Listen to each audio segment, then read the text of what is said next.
بعد ما جنود الفضاء فشلوا في كل محاولاتهم، قرروا يلعبوا بآخر ورقة معاهم، ورقة الدمار الشامل. صلي على النبي واشترك في القناة ويلا بينا نبدأ.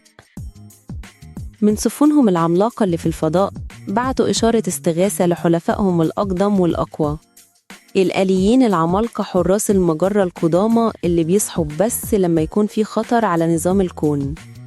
وصلوا لسما مصر في صمت رهيب، كأنهم جبال من المعدن بتتحرك بين السحاب.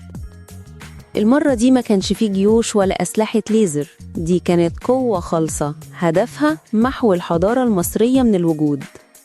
الآليين بدأوا يتقدموا ناحية الأهرامات، كل خطوة ليهم كانت بتمحي أثر للحياة على الأرض. الجيش المصري بكل بسالته كان مجرد نمل قدام العمالقة دول. فرعون والكهنة شافوا النهاية بعينيهم وعرفوا إن دي معركة خسرانة من قبل ما تبدأ. لكن في وسط اليأس ده، الكاهن الأكبر بص للهرم الأكبر وقال إن الهرم نفسه هو السلاح الأخير.